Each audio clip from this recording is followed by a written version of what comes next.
O Mundo de Sofia, romance da história da filosofia de Joyce Gardner. Capítulo 3. Os mitos. Um equilíbrio precário entre as forças do bem e do mal. Na manhã seguinte, não havia nenhuma carta na caixa de correio. Sofia achou chatíssimo o longo dia de aula, que parecia não ter fim. Nos intervalos, ela se esforçou para ser particularmente simpática com Jorum. No caminho de volta para casa, as duas vieram fazendo planos de ir acampar assim que a floresta estivesse suficientemente seca. Chegando em casa, parou novamente diante da caixa de correio. Primeiro, abriu um pequeno envelope que havia sido postado no México e que trazia uma carta de seu pai. Ele dizia que estava com saudade de casa e que pela primeira vez tinha ganhado uma partida de xadrez do primeiro timoneiro.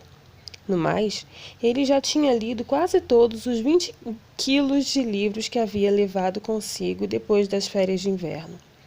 E mais ali, havia um envelope amarelo endereçado a ela, Sofia.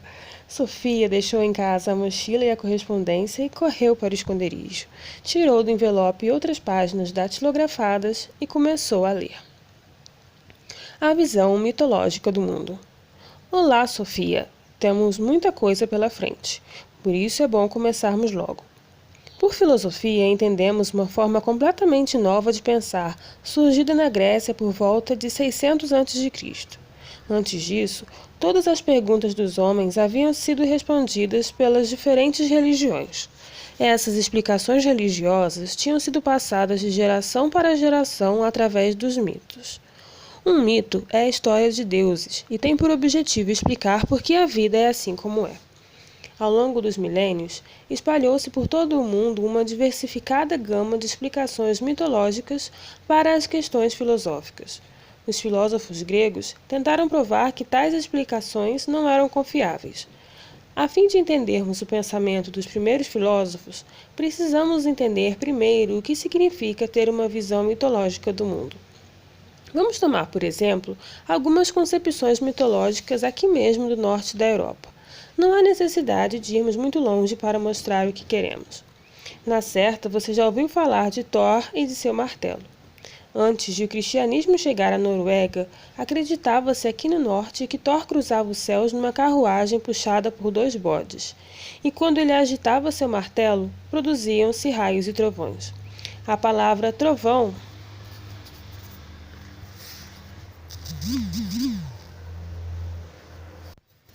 Tordon, em norueguês, significa originalmente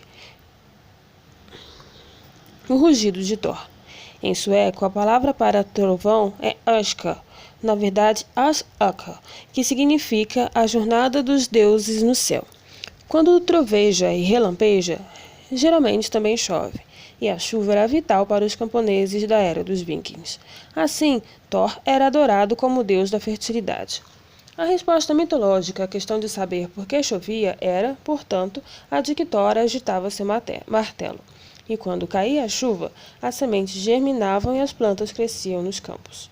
Não se entendia por que as plantas cresciam nos campos e como davam frutos, mas os camponeses sabiam que isso tinha alguma coisa a ver com a chuva. Além disso, todos acreditavam que a chuva tinha algo a ver com Thor, e isso fazia dele um dos deuses mais importantes do norte da Europa. Mas Thor era também ainda por outro motivo, que tinha algo a ver. Mas Thor era importante ainda por outro motivo, que tinha algo a ver com toda a ordem do mundo. Os vikings imaginavam o mundo habitado como uma ilha, constantemente ameaçada por perigos externos. Essa parte habitada do mundo eles chamavam de Midgard, que significa o reino que está no meio. Em Midgard também havia Asgard, a morada dos deuses. Fora de Midgard havia Utgard, isto é, o reino de fora, habitado pelos perigosos Trolls, que não se cansavam de tentar destruir o mundo com toda a sorte de golpes baixos. Chamamos esses monstros malignos também de forças do caos. Na religião nórdica e também na maioria das outras culturas, as pessoas acreditavam que havia um equilíbrio precário entre as forças do bem e do mal. Uma possibilidade que os Trolls tinham de destruir Midgard era roubar Freya, a deusa da fertilidade. Se conseguissem isto, nada mais cresceria nos campos e as mulheres não teriam mais filhos. Por isso era tão importante que os bons deuses mantivessem os Trolls afastados. E também nesse caso, Thor era importante. Seu martelo não trazia apenas chuva, mas era também uma arma na luta contra as perigosas forças do caos. O martelo emprestava a Thor um poder quase infinito. Ele podia, por exemplo, atirá-lo nos Trolls e matá-los. E também não precisava ter medo de perdê-lo, pois o martelo era como um bumerangue e voltava para o seu dono. Esta era a explicação mitológica para o funcionamento da natureza e para o fato de existir sempre uma luta entre o bem e o mal. Mas não se tratava apenas de explicações. As pessoas não podiam simplesmente ficar sentadas de braços cruzados, esperando pela intervenção dos deuses, quando catástrofes tais como secas e epidemias as ameaçavam. As pessoas precisavam elas mesmas participar dessa luta contra o mal. E isto elas faziam através de toda sorte de cerimônias ou rituais religiosos. O principal ritual religioso na antiguidade nórdica era o sacrifício. Oferecer alguma coisa em sacrifício a um deus significava aumentar o seu poder. As pessoas precisavam, por exemplo, oferecer sacrifícios aos deuses, a fim de que eles se fortalecessem o suficientemente para vencer as forças do mal. Isto podia ser feito, por exemplo, sacrificando-se um animal. Presume-se que Thor eram sacrificados sobretudo bodes. Para Odin, sacrificavam-se às vezes também pessoas. O mito mais conhecido na Noruega é tratado no poema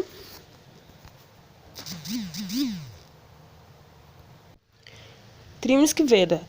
Ele nos conta que Thor adormeceu e que, quando acordou, seu martelo tinha desaparecido. Thor ficou tão furioso que suas mãos tremeram e sua barba estremeceu. Acompanhado de seu homem de confiança, Loki, Thor foi até Freyja para lhe pedir emprestadas suas asas, a fim de que Loki pudesse voar até Jotunheim e descobrir se os Trolls tinham roubado o martelo de Thor. Lá chegando, Loki encontrou Thrym, o rei dos Trolls, que logo foi se gabando por ter enterrado o martelo 5 quilômetros debaixo da terra. E para completar, Thrym disse que os deuses só teriam o martelo de volta se Freyja se casasse com ele. Você está acompanhando, Sofia? Subitamente, os deuses do bem estão diante de um drama jamais visto. Um drama envolvendo um refém. Os Trolls têm agora em seu poder a mais importante arma de defesa dos deuses, e esta situação é absolutamente inaceitável. Enquanto os Trolls estiverem com o martelo de Thor, seu poder sobre os mundos dos deuses e dos homens será irrestrito. Para devolver o martelo, eles exigem Freyja, mas essa troca não é possível. Se os deuses entregarem a deusa da fertilidade, que protege todas as formas de vida, então o verde desaparecerá dos pastos, e deuses e homens acabarão morrendo. Não há, portanto, como avançar ou como retroceder nessa situação.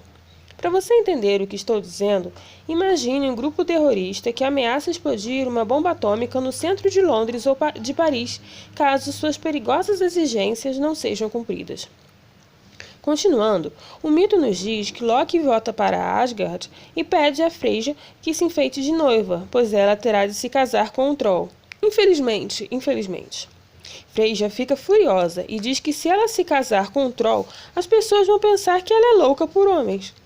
Então, o deus Heimdall teve uma boa ideia. Ele sugere que Thor se fantasie de noiva. Prendendo os cabelos e amarrando 2 pedras no lugar dos seios, ele ficaria parecido como uma mulher. É claro que Thor não fica muito entusiasmado com essa ideia, mas acaba reconhecendo que só assim os deuses teriam uma chance de reaver o martelo. No fim, Thor é fantasiado de noiva e Loki o acompanha como dama de honra. E assim não levamos apenas uma, mas 2 mulheres para os Trolls, diz Loki em tom de brincadeira. Se quisermos formular a coisa de uma forma mais moderna, podemos chamar Thor e Loki de um comando antiterror dos deuses. Fantasiados de mulher, eles pretendem se infiltrar na fortaleza dos Trolls e reaver o martelo de Thor. Logo que eles chegavam a Jotunheim, os Trolls iniciam todos os preparativos para as bodas. Na festa, porém, a noiva, isso é, Thor, come um boi inteiro, outros salmões e bebe 3 barris de cerveja. Trin fica admirado com o que vê. Por um triz, o disfarce do comando antiterror não é descoberto. Mas Loki consegue salvá-los desse perigo. Ele conta que Freyja não comia havia 8 dias, tão ansiosa ela estava para chegar a Jotunheim. Quando Trin ergue o véu da noiva para beijá-la, ele recua ao se deparar com o olhar severo de Thor.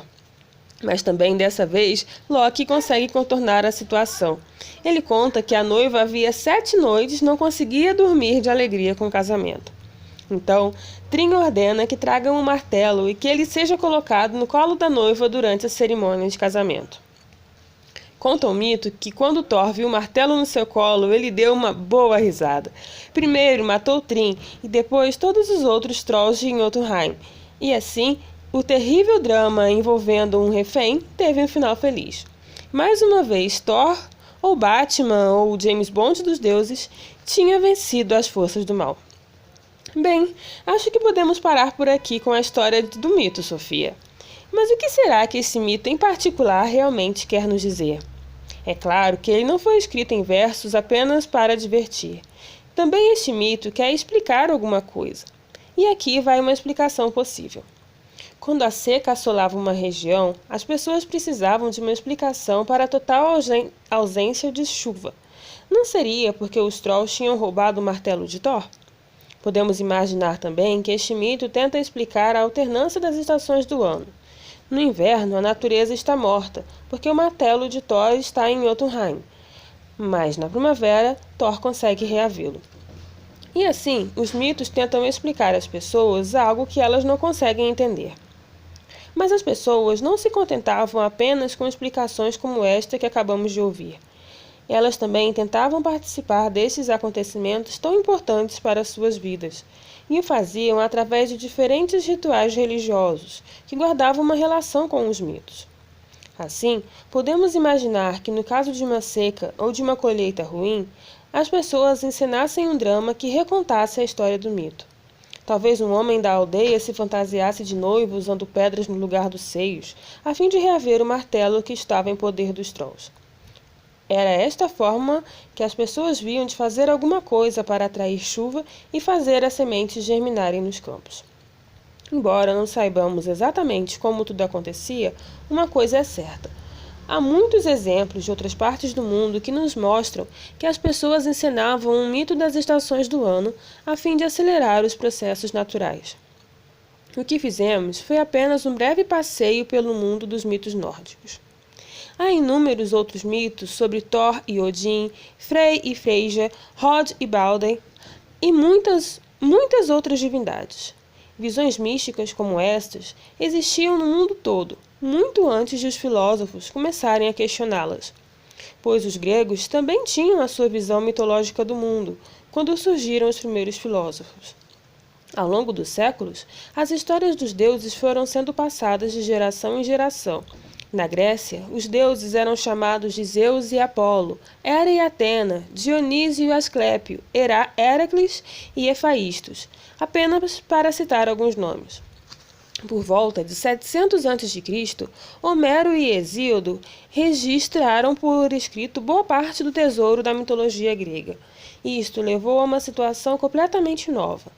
É que, a partir do momento em que os mitos foram colocados no papel, já se podia discutir sobre eles. Os primeiros filósofos gregos criticaram a mitologia descrita por Homero, porque para eles os deuses ali representados tinham muitas semelhanças com os homens. De fato, eles eram exatamente tão egoístas e traiçoeiros como qualquer um de nós. Pela primeira vez na história da humanidade, foi dito claramente que os mitos talvez não passassem de frutos da imaginação do homem. Um exemplo desta crítica aos mitos pode ser encontrado no filósofo Xenófanes, nascido por volta de 570 a.C. Para ele, as pessoas teriam criado os deuses à sua própria imagem e semelhança. Os mortais acreditam que os deuses nascem, falam e se vestem de forma semelhante à sua própria. Os etíopes imaginam seus deuses pretos e de nariz achatados.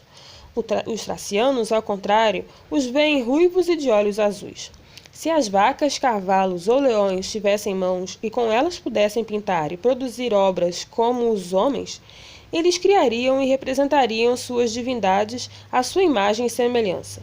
Os deuses dos cavalos teriam feições equinas, os das vacas se pareceriam com elas e assim por diante. Fecha aspas.